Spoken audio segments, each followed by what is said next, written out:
এবিঘা মাটিও তেনেকৈ মানুহক দিব পৰা নাছিল। সেইকাৰণে তেখেতৰ আজিৰ এই কথাত মানুহে ভুল নাযায়। আজি ভূমিবিহীনে ভূমি পালে, অশান্তিৰ পৰা শান্তিত আমি পৰিৱৰ্তনৰ কথা যে কৈছে, যে তেখেতসকলৰ 17টা বছৰৰ হাগ্ৰামা মহিলাৰ নেতৃত্বত শান্তি বোলা বস্তুটো আমি চিন্তাই কৰিব পৰা নাছিল, কল্পনাই কৰিব পৰা নাছিল।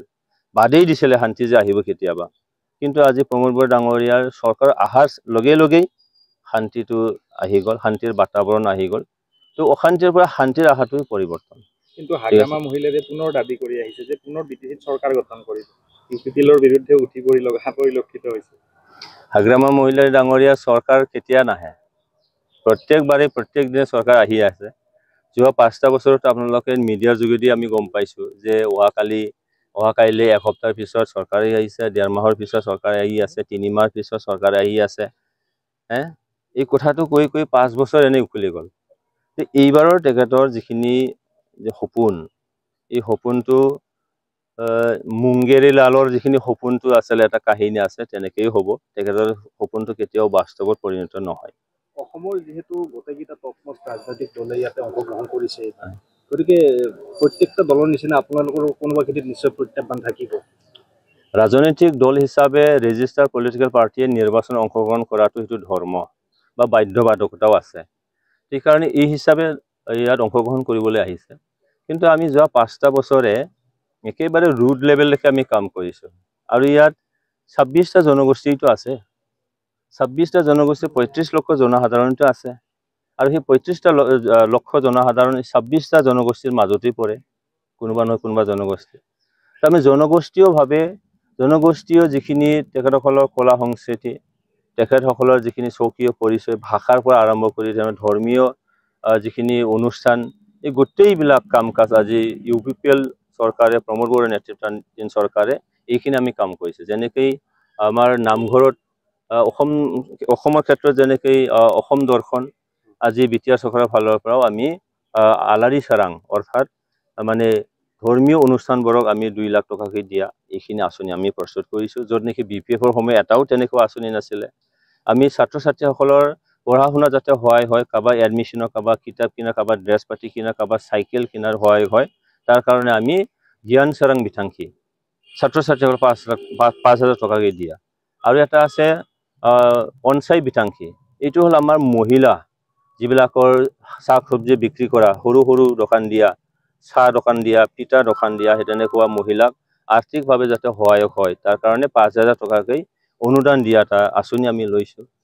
মাইনৱ চাৰাং বিথাংখী, সেইটো হ'ল আমাৰ মহিলা যিটো গ্ৰুপ, অৰ্থাৎ সেল্ফ হেল্প গ্ৰুপবিলাকক যিটো আমি 75,000 টকাকৈ দিয়াৰ কথা আমি যোৱা চৰকাৰৰ দিনত আমি কৈছিলোঁ। অলৰেডি আমি 25,000 টকাকৈ আমি অলৰেডি দিছোঁ।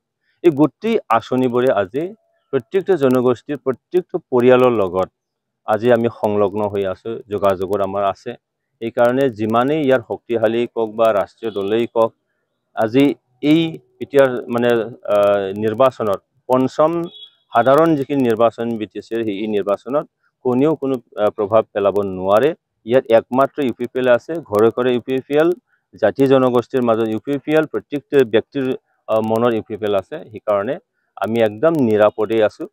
তাত কোনো কাৰো ইয়াত মানে হস্তক্ষেপ হয়তো নহ'ব। আমি থাকিম, ইউপিপিএলৰ চৰকাৰ গঠন কৰিব, প্ৰমোদ বৰা ডাঙৰীয়া আমাৰ ইয়ালৈ BTRৰ প্ৰধান হ'ব। এটা সভা নহয়, এইটো আমাৰ নিৰ্বাচনী পৰিচালনা সমিতি, নিৰ্বাচনী পৰিচালনা সমিতি আমি গঠন কৰিছোঁ।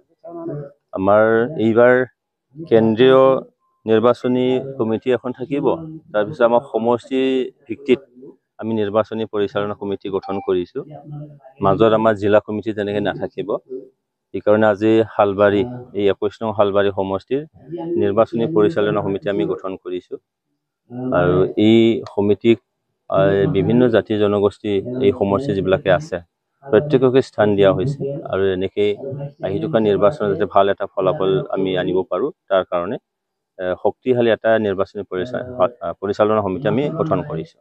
কি হ'ব দাদা, এবাৰ ইউপিপিএল দল হিচাপে চৰকাৰ গঠন কৰিব পাৰি, কি ধৰণৰ ইছ্যুলৈ আগবাঢ়ি যাব, বা বিগত সময়ত পৰিৱৰ্তন শ্লোগান আছিলে, এইবাৰ শ্লোগান মানে ইছ্যু কি?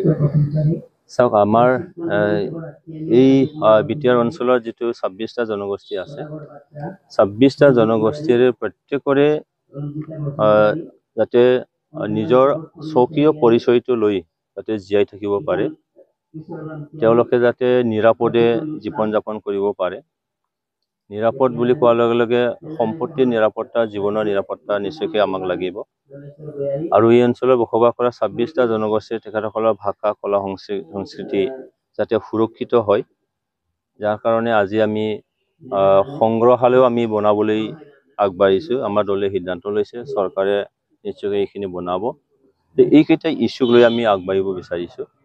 আৰু প্ৰত্যেকটো জাতি জনগোষ্ঠী আজি যিহেতু ভিজন ডকুমেণ্ট আমি বনালোঁ, তাৰপিছত আমি সংগ্ৰহালয় আমি বনাম, আৰু এটাটো হ'ল আমাৰ ইথেনোগ্ৰাফি, অৰ্থাৎ এই 26টা জনগোষ্ঠীৰ যিখিনি ইতিহাস, এই ইতিহাসখিনিও আজি UPPL দলে চৰকাৰ অহাৰ লগে লগে চৰকাৰী খৰচত সেইখিনি বনাবলৈ আজি আমি সিদ্ধান্ত লৈছোঁ। এইকেইটা ইছ্যু, এইকেইটা বিষয় লৈয়ে আজি ইয়াত বসবাস কৰা 26টা জনগোষ্ঠীৰ 35 লক্ষ জনসাধাৰণ আজি প্ৰমোদ বড়ো ডাঙৰীয়া আমাৰ সভাপতি, তেখেতৰ ওপৰত আস্থা বিশ্বাস নিশ্চয় ৰাখিছে। তেওঁলোকে নিজৰ যিখিনি সহযোগ কৰা কথা সেইখিনি ভোষণ কৰিছে। এইখিনি মূল ইছ্যু লৈ আমি আগবাঢ়ি যাব বিচাৰিছোঁ। প্ৰধান হাগ্ৰামা মহিলাই মানে কৈ আছিলে যে 5টা তেওঁলোকে ইছ্যু লৈছে, তাৰে প্ৰথম হ'ব ভূমিহীন মানুহখিনিক মানে ভূমিৰ বাৰ্তা প্ৰদান কৰা, বা আপোনালোকে যিখিনি পৰিৱৰ্তনৰ কথা কৈছিলে সেইখিনি উন্নয়ন কৰাত ব্যৰ্থ হৈ হ'ব। চাওক, হাগ্ৰামা আজিহে 17টা বছৰত মানুহক মানে 1 বিঘা ভূমিও দিব নোৱাৰিলে। আমাৰ প্ৰমোদ বড়ো ডাঙৰীয়াৰ নেতৃত্বৰ UPPL চৰকাৰ যি হ'ল, এই চৰকাৰে বৈশ্যমুঠি আঁচনি, বৈশ্যমুঠি মানে মই অসমীয়াত ক'ব বিচাৰিছোঁ, বসুমতী বুলি যিটো অসমীয়াত কয়, সেইটো আমাৰ বড়ো ভাষাত বৈশ্যমুঠি বুলি কোৱা হয়। য'ত নেকি বসুন্ধৰা আঁচনি অসম ক্ষেত্ৰত লৈছিলে, কাউন্সিলৰ ক্ষেত্ৰত আমি বৈশ্যমুঠি আঁচনি অৰ্থাৎ বসুমতী আঁচনি আমি গ্ৰহণ কৰি বসুমতী 1, বসুমতী 2 এই